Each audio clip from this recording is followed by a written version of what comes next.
Good afternoon, everybody. Hope we're all well and enjoying the shows now they're back on.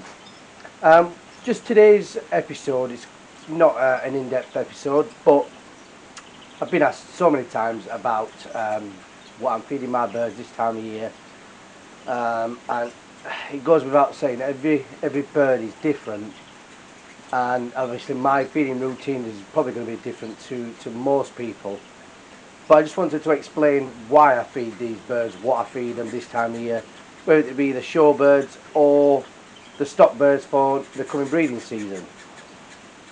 We'll start off with obviously your shorebirds, the the green finches and the, let's say, if I was showing red poles, you want to build a type up on them, so putting weight into them. Obviously they need a richer diet than what they would my stock birds in the flights, for instance. The stock birds in the flights would be on an absolute totally different diet to what the exhibition birds would be. 99% of the birds though will be getting an hard diet, hard seed. The green finches, for instance, in the flight, say they probably get a green finch mix or a British finch mix. And the reason behind this is because I want them in peak condition when it comes to breeding season, but yet on the other hand, through winter I still want them to carry a bit of weight that is going to obviously see them through and keep the warmth in the birds through winter time when the temperatures do drop. On the other hand, green finches that are in the stock cages, they're getting a varied diet, same again, and you will see more of this as the episodes develop over the next few weeks. But it's no secret to anybody that with the green finches you want a bit more weight on them.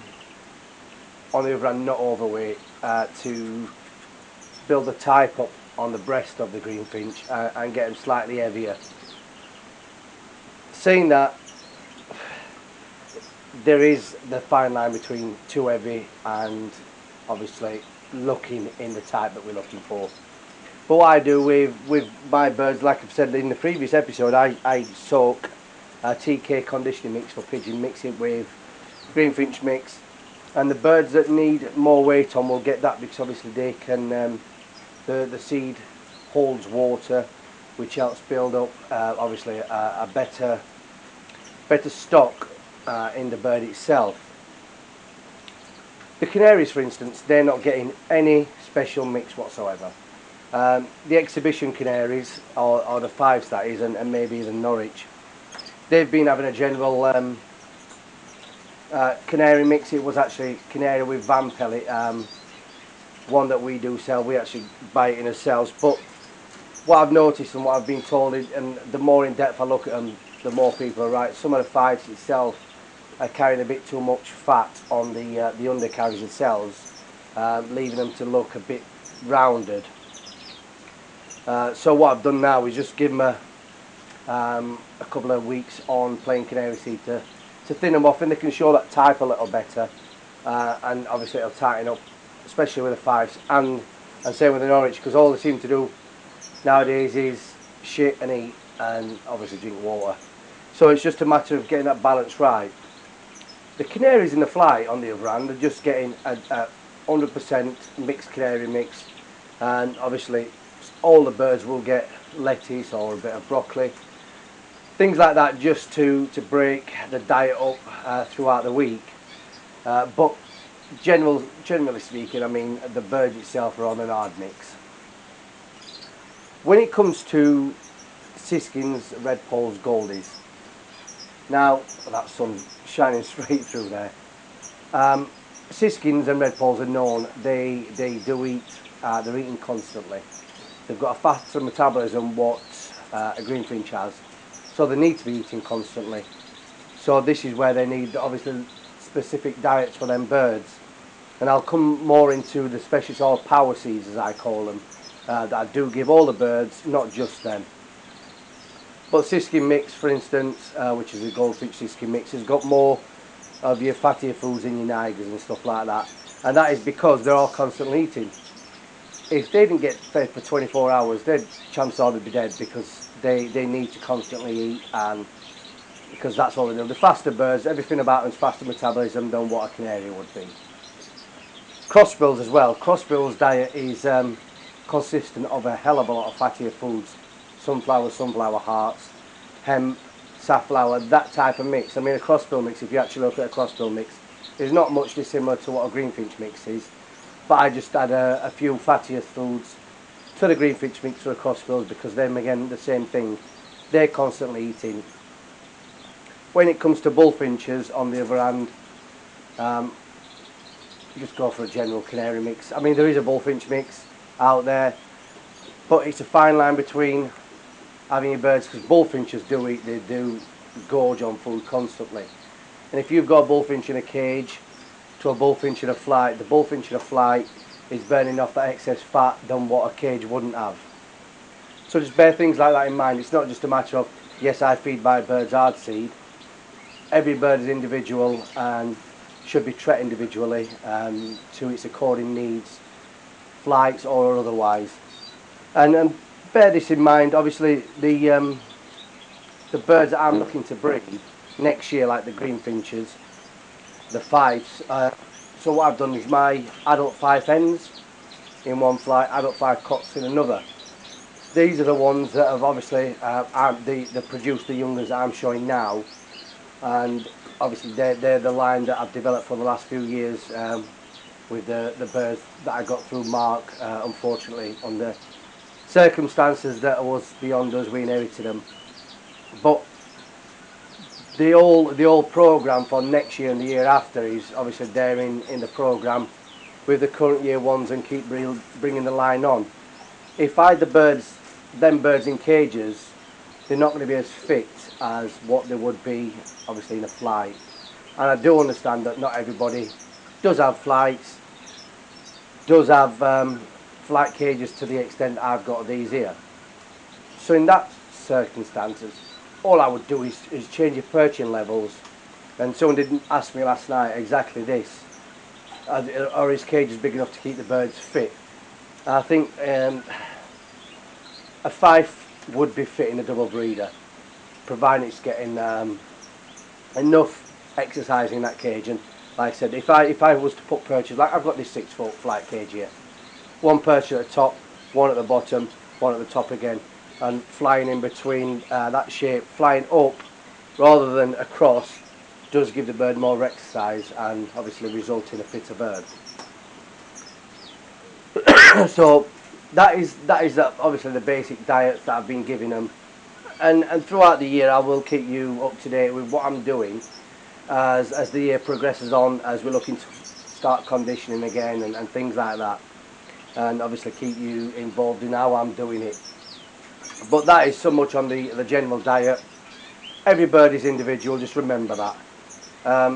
So far as live food, I don't give any chaffies, brambles, anything this time of year. I don't feel the need to. Breeding season is the time that they do need it. So obviously nowadays that the protein levels are not needed in them type of birds as what they would be.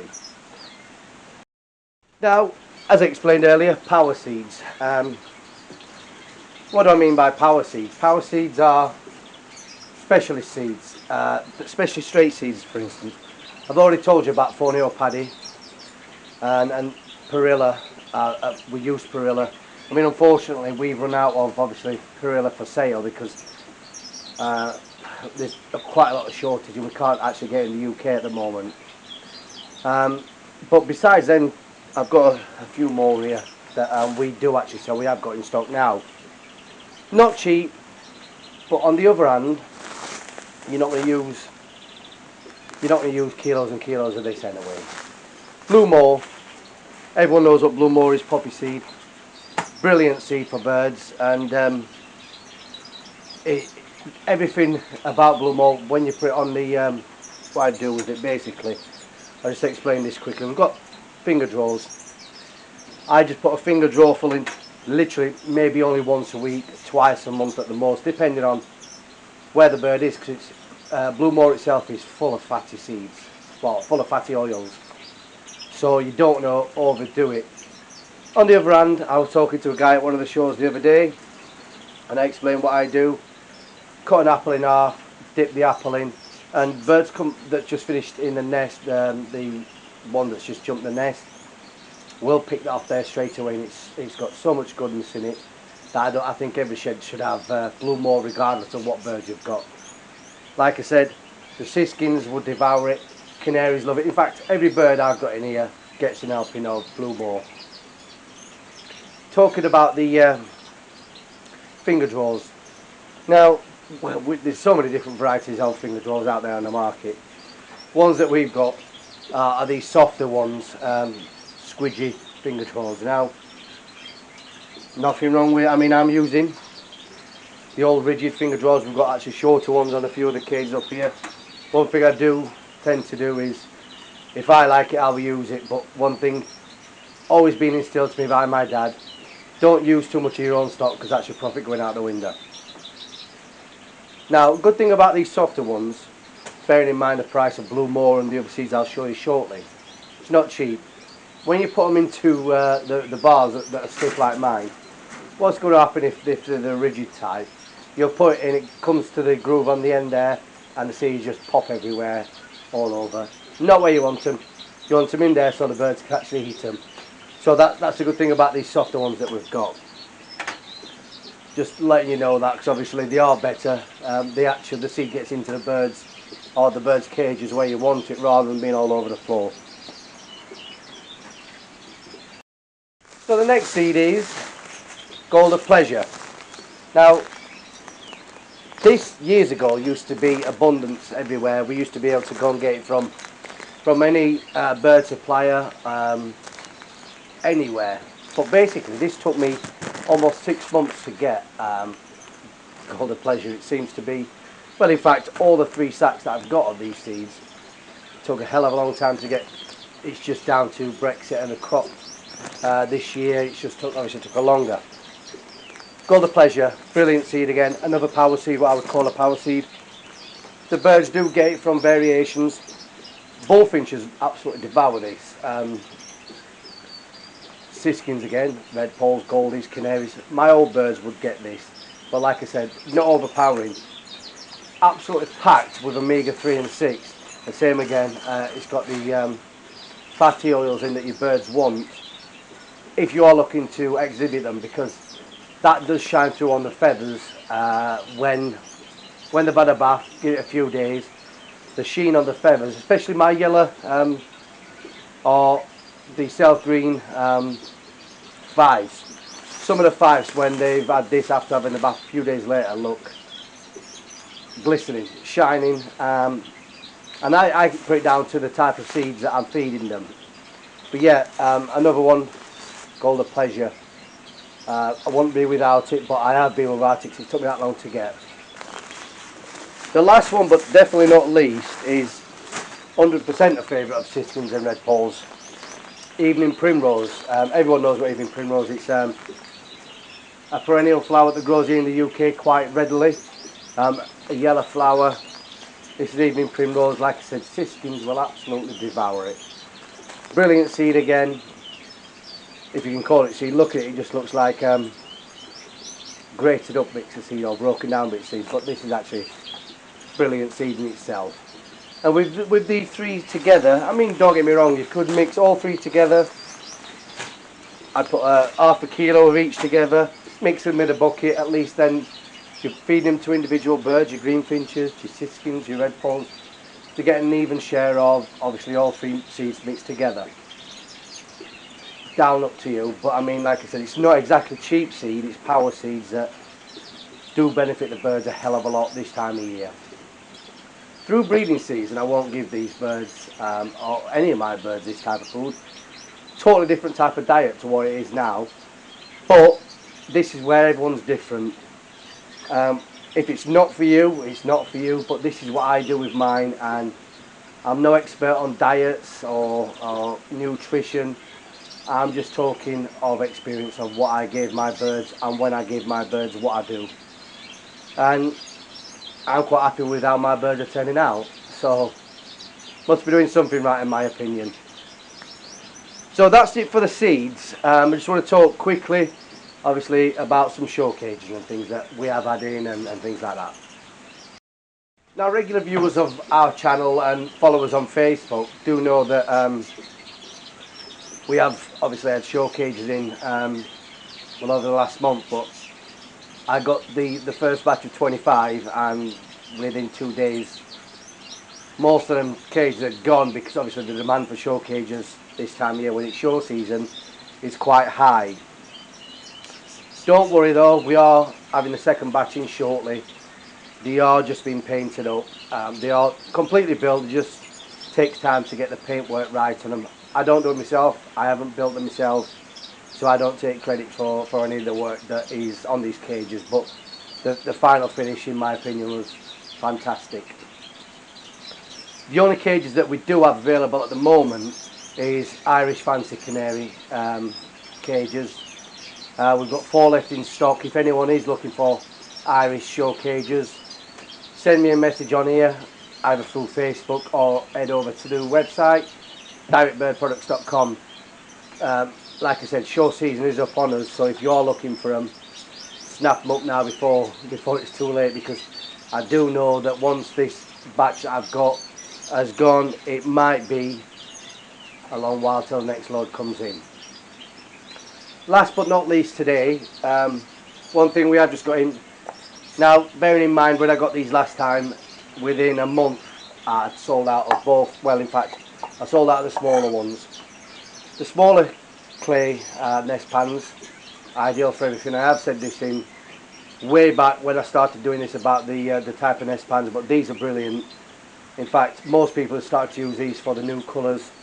Gloucester Canaries, I know a guy swears by these for his new colours. He had so many offers. We've also now got the bigger ones for Yorkies, Norwich, Borders even. But yes, we have got them in at the moment. How long they last, again, that's down to you guys, because at the end of the day, we order a batch of 200, 300 at a time. Then obviously we have to wait for the next batch to come in, because we import them, and that takes obviously quite a while to get them through customs and checked and this and that. And still we get some and they are broken, so we can't sell them on at that point.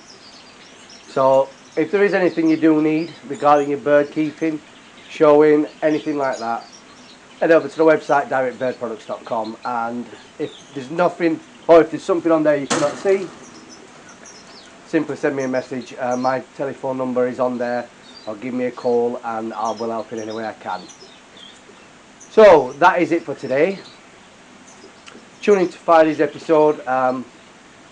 Quite a bit of news that's gone off over the last few weeks of what's happened with the shows and things like that, and obviously you'll have more an insight of what goes on in the bird room in between shows and people coming and stuff. But you'll see more of that in Friday's episode at 7 o'clock. Anyway, thanks for watching guys, and I will see you in the next one, 7 o'clock on Friday.